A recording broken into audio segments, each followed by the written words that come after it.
આજે આપણે નાની વાતમાં ગુષ્ટ ગુઢરસ ગ્રંથની વાર્તા પુસ્તકમાં પાના નંબર 31 ઉપરથી ડોસાભાઈ કૃષ્ણદાસ ભટ્ટજીને સવાલ કરે છે કે પામર જીવ હોય તેનો ભગવદ માર્ગમાં અંગીકાર છે કે નથી, એ પ્રશ્ન પૂછે છે. કે સંસાર આસક્તિમાં ફસાયા રહે છે અને જન્મ મરણના ભયને પામ્યા કરે છે. ત્યારે ડોસાભાઈ કહે છે કે મારા મનમાં સંદેહ થયો કે એવા પામર જીવ જે છે તેનો તો કાંઈ નિસ્તાર ખરો કે નહીં.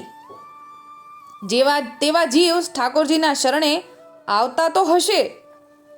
ત્યારે ભટ્ટજી કહે છે કે તેવા જીવ જાજા આવે, એટલે કે ઠાકોરજીના શરણે આવે ખરા. એવા પામર જીવ પણ ઠાકોરજીના શરણે આવે અને પુષ્ટિ અંગીકૃત થોડાક જ હોય. પણ તેવા પામર જીવના ઉદ્ધાર અર્થે પ્રભુજીએ પોતાના પુષ્ટિ અંગીકૃત જે ભૂતલ ઉપર પ્રગટ કીધા છે તે વિશે પામર જીવ સ્નેહ રાખીને રહે તો બીજા કશા સાધનની જરૂર નથી.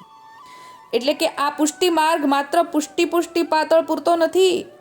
એમ અહીંયા કૃષ્ણદાસ ભટ્ટજી સમજાવે છે કે પુષ્ટિ જીવના ઉદ્ધાર માટે જ નથી, પણ આવા પામર જીવના ઉદ્ધાર પણ થઈ શકે જે પુષ્ટિ પાતળ કે પુષ્ટિ વૈષ્ણવની સાથે સંગે કરીને રહે તો એને પણ બીજા કોઈ સાધનની જરૂર નથી એમ કે છે. પણ પામર જીવને એક દોષ આડો આવે છે કે એનો સંકોચ મળતો નથી. ત્યાં સુધી પુષ્ટિ અંગૃત ભગવદીની કૃપાને પ્રાપ્ત થતા નથી.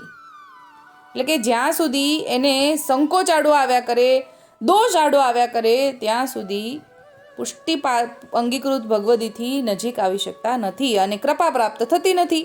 શ્રીજી તો પરમ દયાળુ છે, કૃપાળુ છે. તેણે તો ભૂતલ વિશે એવા અધમ પામર શુદ્ધ જીવોના ઉદ્ધાર માટે જ પ્રાગટ્ય લીધું છે. ત્યારે વળી પાછું ડોસાભાઈને પ્રશ્ન થયો કે તો તેવા જીવ માટે પ્રાગટ લીધું તો પુષ્ટિ અંગીકૃતને ભૂતલ ઉપર શા માટે પ્રાગટ કીધા? એટલે કે પુષ્ટિ અંગીકૃત જીવનું પ્રાગટ્યનું કારણ શું?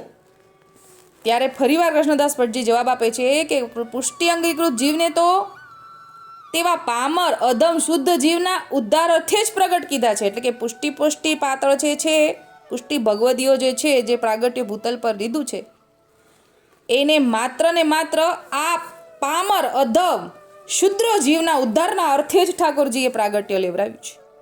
અને તેવા પુષ્ટિ અંગીકૃત જીવ સાથે પ્રભુએ સર્વ લીલા ભૂતલ ઉપર પ્રગટ કીધી અને તે લીલાનું દાન અધમ પામર શુદ્ર જેવા જીવના ઉદ્ધાર માટે પુષ્ટિ અંગીકૃત જીવ દ્વારા આપે છે. તેથી અધમ પામર શુદ્ર જીવનો અંગીકાર પુષ્ટિ માર્ગમાં થાય.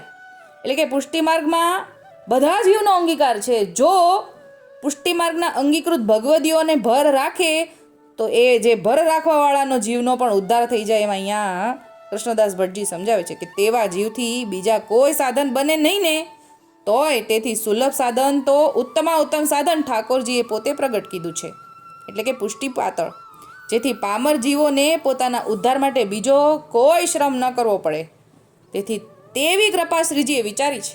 એટલે કે ઠાકોરજીએ બધા માટે વિચાર્યું છે, માત્ર પુષ્ટિ જીવો માટે બી નહીં, પણ પુષ્ટિ માર્ગમાં અધમ પામર શુદ્ર જીવો માટે પણ જગ્યા છે. ઠાકોરજીએ વિચારેલું છે કે આના જીવ આ પોતાના જીવના સંગે કરીને એનું કલ્યાણ થશે. તે કૃપા પુષ્ટિ સ્વરૂપ સિવાય બીજા કોઈ પણ અવતારમાં નથી. એટલે કે પુષ્ટિ માર્ગ માત્ર પુષ્ટિ માર્ગનો નથી, પુષ્ટિ જીવોનો નથી. અગર જો પુષ્ટિ જીવો ઉપર ભર રાખીને પુષ્ટિ મર્યાદા કે સાધન માર્ગવાળા જીવો પણ જો એક વખત ભગવદીની બાઈ પકડી લે તો એનો ઉદ્ધાર છે. એટલા સુધી કૃષ્ણદાસ ભટ્ટજી સમજાવે છે ડોસાભાઈને અને આપણને બધાને. આ હતું ગુષ્ટ ગુઢરસ ગ્રંથ વાર્તા 3 દિવસના મેળા આપણા પુસ્તકમાંથી. આજે આટલું જ બોલીને મારી વાણીને વિરામ આપું છું.